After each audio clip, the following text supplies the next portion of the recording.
Alright guys, this is my Aki-senpai's deck, and you're going to notice the theme right off the bat, so here we go.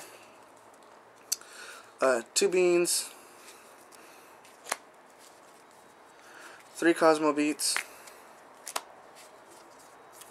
3 Rose Whips, 2 Dragonflies, 2 Rocks, 3 Pumpkins, 1 Cliff,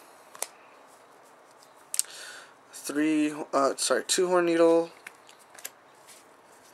2 Spider Fang, 1 Titanium. If you guys figured that out, it's a Naturia control deck. Okay, 3 barks. If anyone's barking out there, that's kind of a bad joke. But anyways, 2 Book of Moons, 2 Fragrant Storms. Since there are quite a bit of plants in this deck, double, pulling out 1 from the deck and then drawing a second card actually does happen quite a lot with this one. Anyways, 1 Luminous Moss, trying to run 2, but we don't have a second one yet. 3 Leo Drake's Mains, pumping even like a 100-point monster into a freaking 3,000 attacker. That's dangerous. 1 Monster Reborn, 2 MSTs, 1 Pot of Avarice. This deck does cycle through a lot, so of course you want to get your monsters back into your deck to keep your deck from thinning so fast. Next is 2 Fangs. These guys are actually really good in this deck.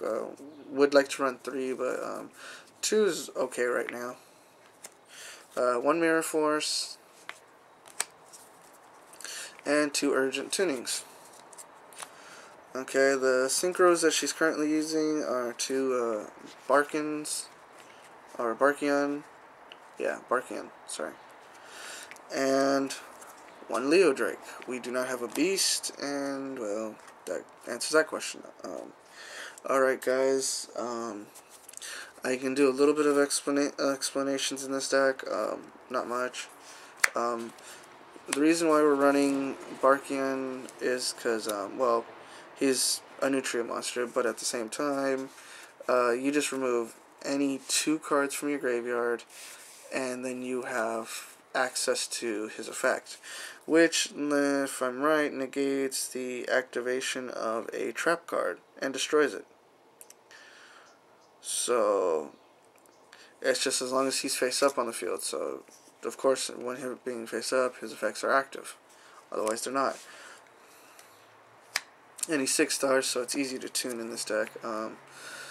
Leo Drake, just 3,000 attacker, but it's 9 stars, so that it does come as a problem. But using him with like Barkian and synchroing it using what the heck is it? Synchroing with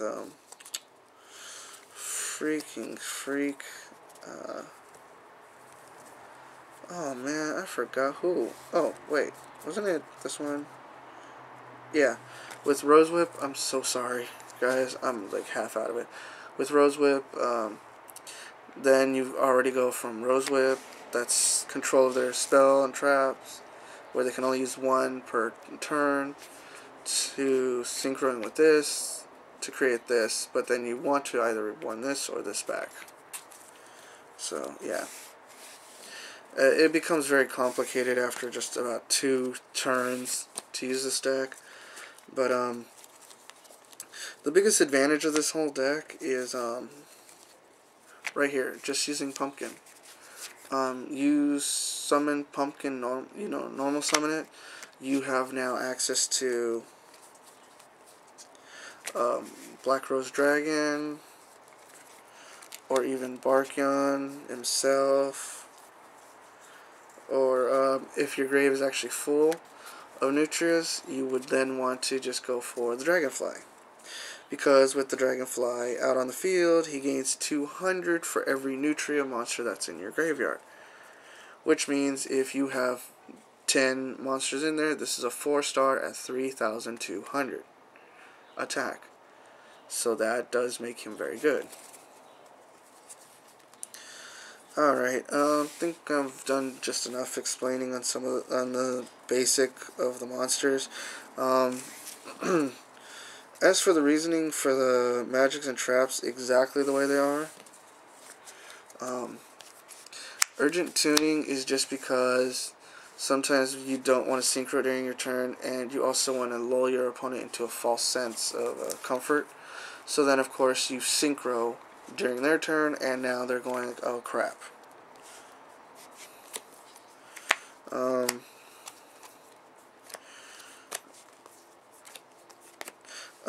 Leo Drake's main is it takes any Naturia monster, negates its effect, but makes it a 3,000 beater.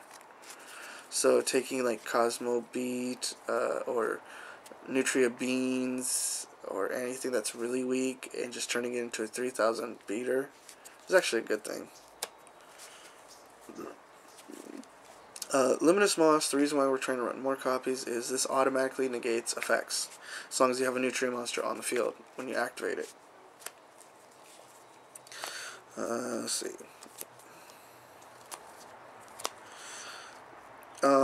Bark. The Barkians. Bark is because it negates spell and traps activations as long as you had a Nutria monster on your field. Oh no, activation of traps. So this basically is good protection during battle phase. Titanial, of course, it's Titanial, so of course you want to use her. And this deck does run, what, I think it's like 1, 2, 3, 4, 5, 6, 7, 8, 9, 10 plant types.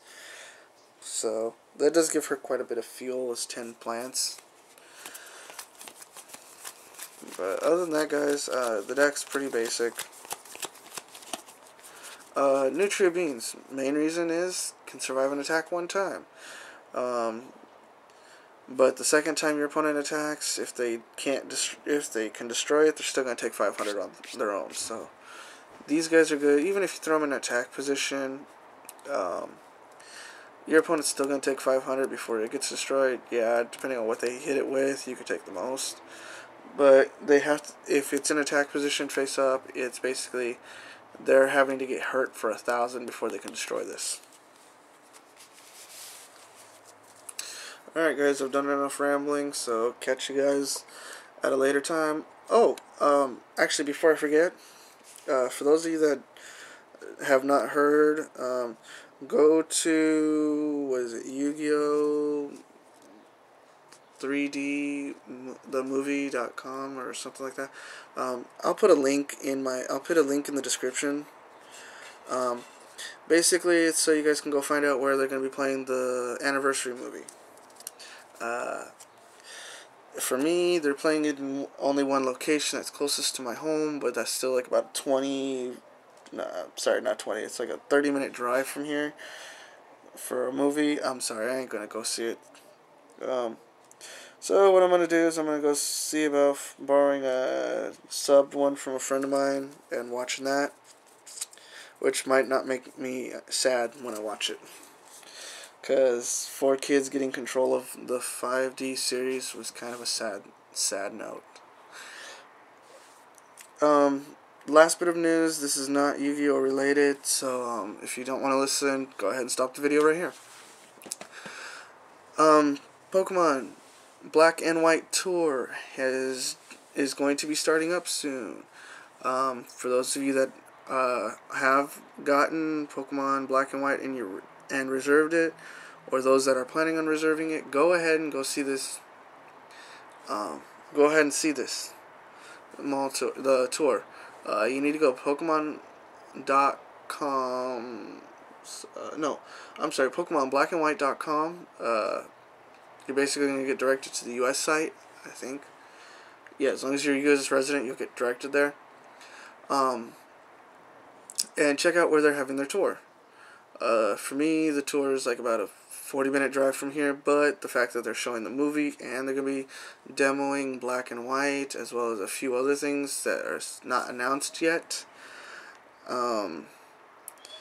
it's actually pretty good to go and see, because the movie will be premiering there at the mall tours in the theaters for free. Not a dime to be paid for it. So go ahead and go see it, guys. Also, in the news for Black and White, as thus far, which I'm finding out from my sources, which most of you probably know the source anyways,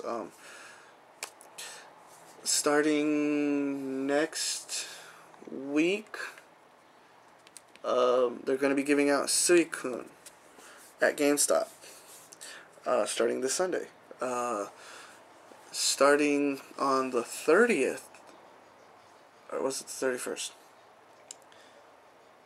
Anyway, starting this coming Monday, which is the 31st, I'm sorry, I'm getting my dates mixed up.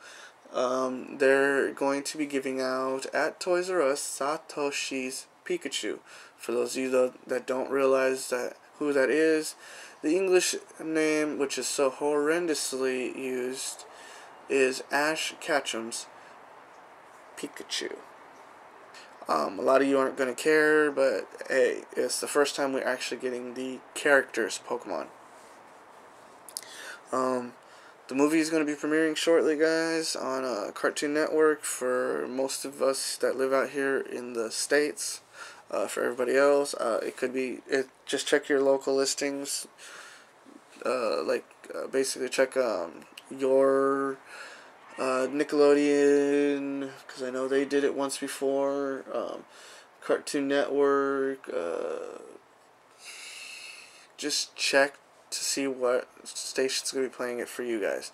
Alright, I'm getting this videos now for some reason going up to almost 15 minutes. Sorry, I rambled on a lot. Okay, anyways, guys, catch you later. Bye.